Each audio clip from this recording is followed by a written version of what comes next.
coba mendekatimu, mendekati indahnya dirimu. Assalamualaikum warahmatullahi wabarakatuh. Perkenalkan, nama saya Wisdan Kautsar dari kelas manajemen regional B dengan NIM 3402240168. Tujuan kelompok ini membuat video ini yaitu untuk melengkapi tugas dari matkul Ekonomi Internasional dengan dosen pembimbing Endah Puspitasari. Mungkin langsung saja ke materi yang ingin dibahas. Materi yang ingin dibahas yaitu teori klasik perdagangan internasional. Apa sih yang dimaksud dengan perdagangan internasional? Jadi, kegiatan jual beli barang dan jasa antar negara. Juga perdagangan internasional juga mempunyai tujuan utama yaitu memperoleh keuntungan, efisiensi produksi dan akses barang yang tidak tersedia di dalam negeri. Mengapa sih teori ini diperlukan? Untuk menjelaskan mengapa negara memerlukan perdagangan untuk memahami manfaat dan konsekuensi dari perdagangan antar negara. Kenalkan, nama saya Cahaya Muharom dengan NIM 3402240231. Di sini saya akan melanjutkan materi yang sebelumnya, yaitu dengan teori klasik. Munculnya pada abad ke-18 hingga awal abad ke-19. Tokoh utamanya yaitu Adam Smith dan David Ricardo. Fokus pada spesialis dan keunggulan biayanya. Selanjutnya ada teori keunggulan absolut, yaitu negara harus mengekspor barang yang bisa diproduksi lebih efisien dibanding negara lain dan mengimpor barang yang diproduksi lebih efisien oleh negara orang lain. Contohnya yaitu negara dengan produk 10 unit dan negara B dengan produk 5 unit. Negara A unggul di produk A dan negara B unggul di produk B. Maka ekspor produk A dan ekspor produk B. Manfaat keunggulan absolut itu yaitu spesialis produksinya, yaitu negara fokus pada barang unggulan. 2. Efisiensi global meningkat. 3. Perdagangan saling menguntungkan. Teorinya keunggulan komparatif David Ricardo. Konsep utamanya yaitu negara tidak perlu unggul secara absolut, cukup memiliki biaya peluang lebih rendah. Perkenalkan, nama saya Edi Herdiana dari Fakultas Ekonomi Prodi Manajemen dengan NIM 3402240166. Di sini saya akan melanjutkan materi yang sudah teman saya jelaskan. Oke, langsung saja saya akan menjelaskan materi tersebut. Untuk kesimpulan, keunggulan komparatif yaitu ada 3 poin. Yang pertama, perdagangan tetap menguntungkan meski suatu negara lebih efisien di semua hal. Yang kedua, yang paling penting, spesial berdasarkan biaya peluang. Yang terakhir, dasar utama perdagangan modern. Kritik terhadap teori klasik, ada 3 asumsi yang tidak realistis. 1. Hanya 2 negara dan 2 barang. Yang kedua, tidak ada biaya transportasi. Yang ketiga, mobilitas tenaga kerja hanya di dalam negeri. Tidak mempertimbangkan faktor teknologi, modal, dan kebijakan perdagangan. Relevansi teori klasik saat ini ada 3 poin. Yang pertama, masih menjadi dasar utama pemahaman perdagangan. Yang kedua, menjelaskan prinsip keutamaan dari spesialis dan pertukaran. Yang terakhir, namun telah dikembangkan oleh teori modern, Hacker, Ohlin, New Trade Theory, dan lain-lain.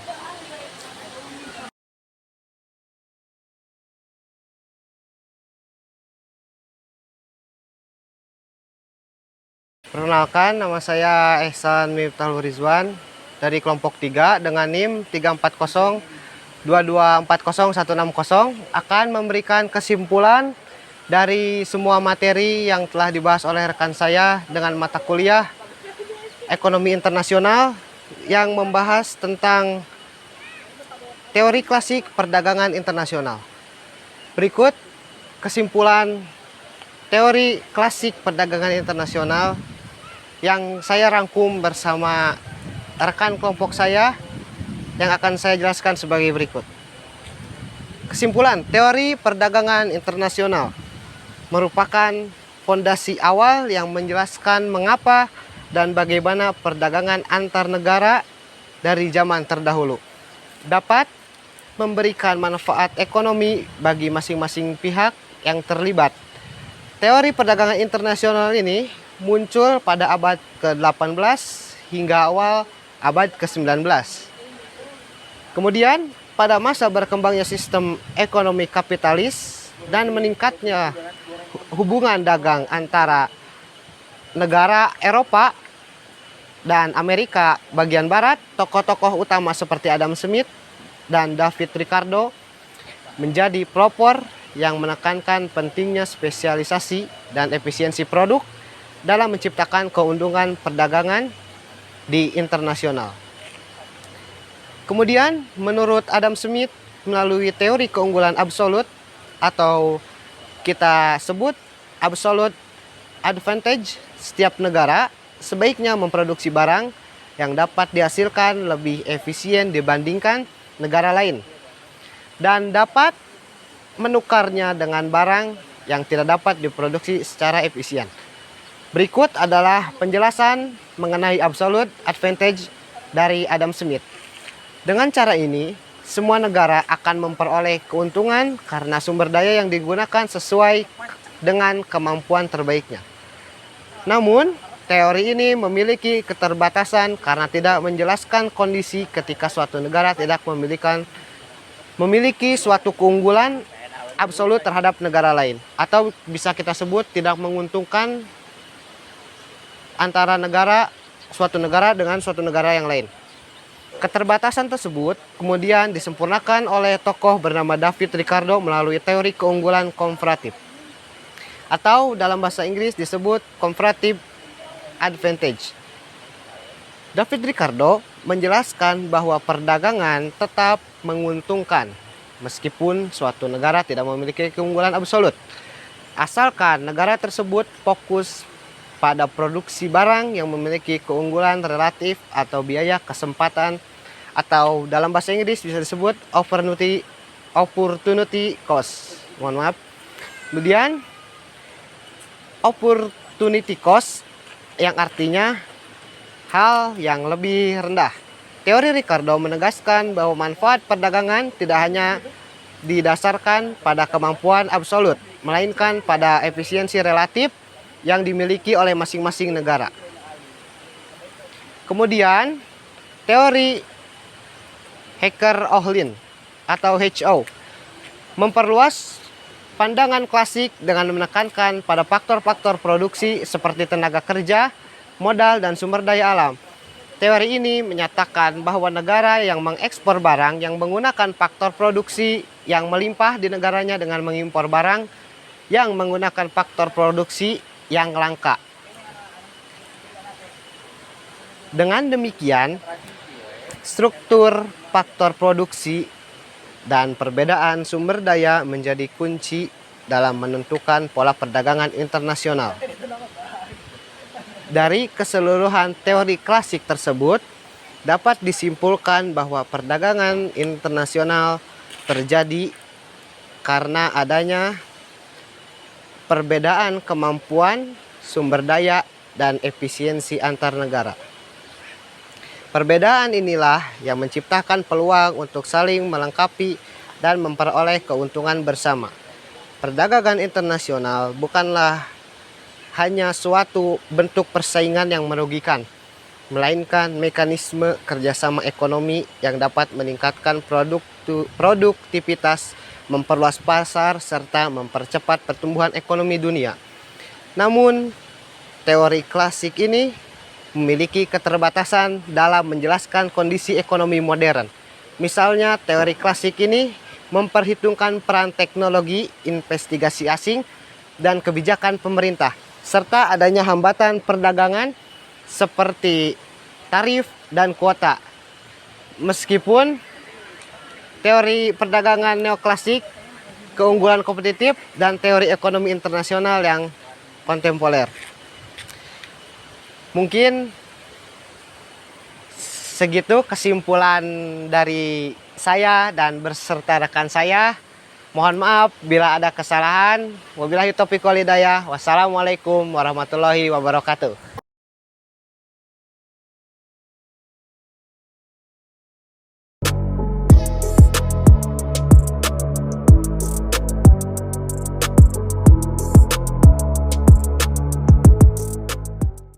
Mungkin itu materi yang bisa kelompok kami sampaikan. Apabila ada kesalahan, wajarlah, di dunia ini gak ada yang sempurna, boy. Apabila ada kesalahan, wajarlah, di dunia ini gak ada yang sempurna, boy. Saya bisa.